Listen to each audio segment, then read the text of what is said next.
All right, boys. This one I'm going to be going over possibly one of the hardest, if not the hardest, questions in all of theology.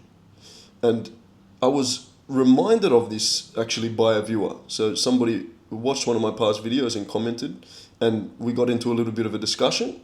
I really appreciate this viewer and this type of viewer because the questions are genuine, and there's little that fires me up as much as engaging in discussion with somebody who's genuinely, honestly seeking.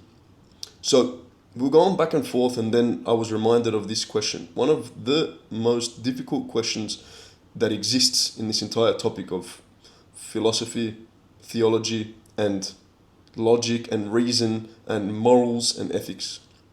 And that question is, if God is all-knowing and hell is a real place, then why would God, knowing full well that the majority of his creation, us, are going to end up in hell, why would he proceed and make us anyway? Isn't that some kind of sick, demented, twisted joke? And again, like very often with these questions, it's a very valid, it's a very poignant, it's a very visceral question to ask. And I, for one, struggled with this at different points in my life. It's not something that I spent a lot of time on, but this time that I did spend on it, before I had a full understanding, was tough. Because how does that work?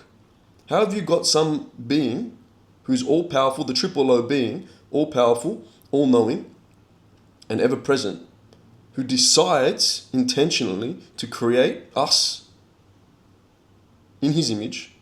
It's worth mentioning because that plays into this.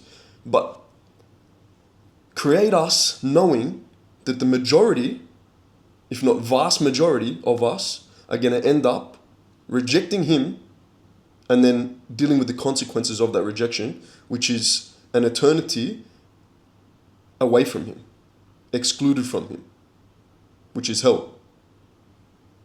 And I think there's this is obviously a massive question in theology, and there's probably a lot of different ways to tackle it. But the one that resonates to me, the way that my mind grapples with this and contends with this, as you'll probably be starting to figure out by now, my mind has a very curious habit of always going to extreme examples, but I also like to bring the examples. I find that having extreme examples to work within allows the mid cases and the best cases to be very understandable when you start at the really top of the food chain, the most shocking, the most horrific images. But aside from that also, I think it's important that we try and understand these things from a human context, from a very realistic lens.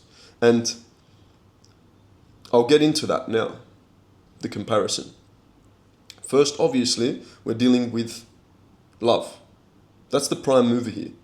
That's the thing that makes everything go around. That's the divine nature of God, his essence. He exists in love. So that's the initial desire for him to want to create us, because he wants to share that love. Although he is a perfect being, that's where the tri-nature comes in, the Trinity, because he's already interpersonal within himself and he's able to share his love within himself, which is another one of the factors about this understanding of God, which finally for anybody, but especially for me, was super edifying to understand, to actually get to the root and understand what God is and why it makes sense, why it makes perfect sense for him to be Trinitarian. Because without that, if we want to call God all-loving, the origin of love, yet without his creation, he can't express or share that love with anybody, then that makes him a dependent being. And obviously the type of being that we're talking about is not dependent. He's a completely independent being. He's not dependent on any creation. So then we arrive at this question, which is, if it's his choice and his intention to create us, but he's also at the same time all-knowing, and that he knows the majority of us are going to end up where we're going to end up, then why would he make us in the first place? It seems twisted. But the framework that I use to understand this is if we look around at the world around us. We have parents and we have children in the same way that God is a father to us, his creation. And I don't know if anybody of you have somebody who's severely disabled or even just chronically sick, like badly sick in their family, but I do. And if you do, or if you don't, if you encounter anybody like that, I issue you a challenge.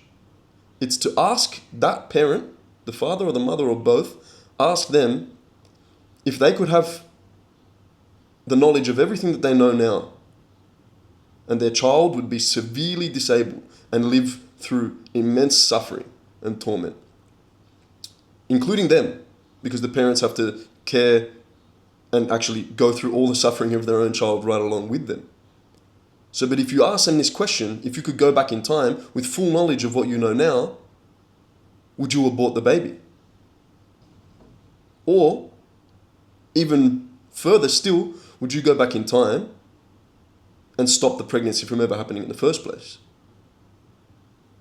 You'll find, more or less unequivocally, maybe there's a few sociopaths out there, but even then, I think you'll find close to 100% of the time, the parent says, absolutely not. There is no chance on this earth that I would take back any of this. The love and the relationship and the experience of sharing that with their child so far exceeds the suffering and the pressure that they have to go through on a daily basis to look after that child, that it's a non-issue. It's not a factor. So, bringing back to if we are created in God's image, why would God be any different? He knows, yeah? Obviously he knows that most of us are going to choose to go our own way.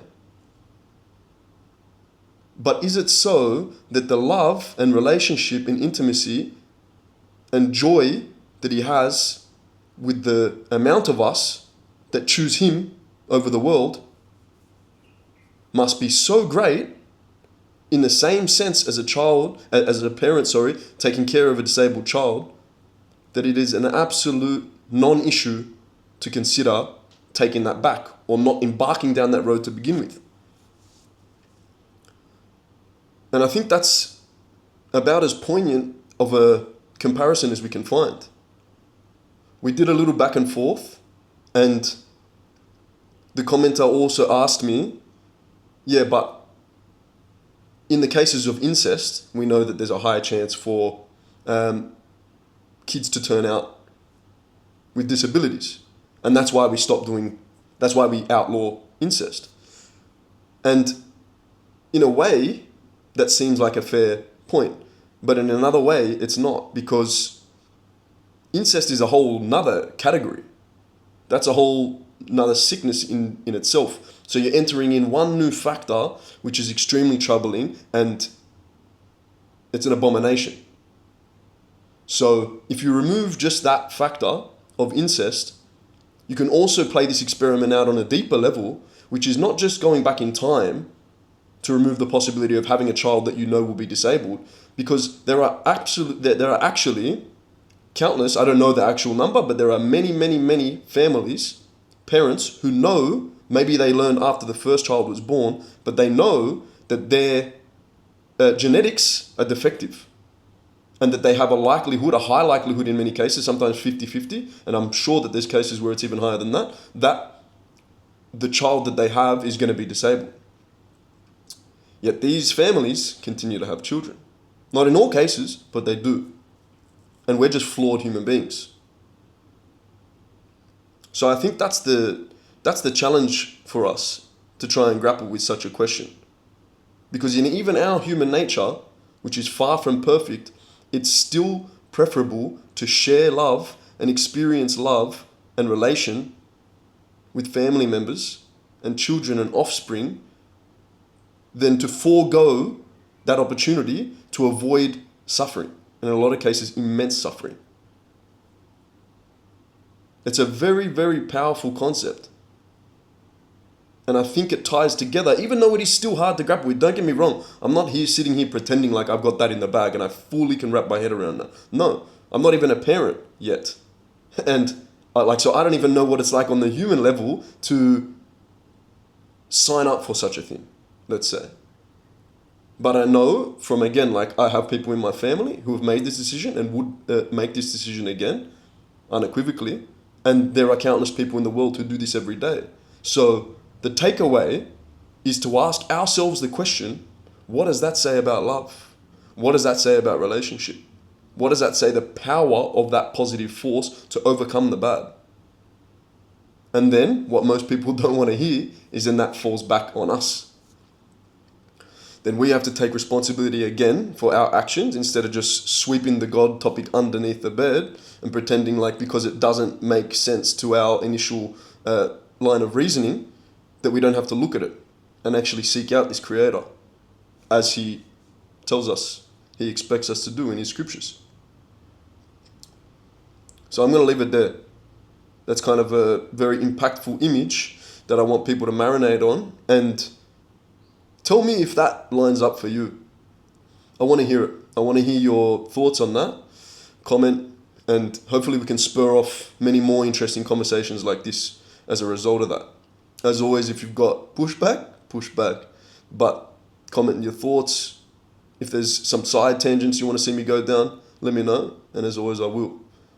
And until the next one, God bless.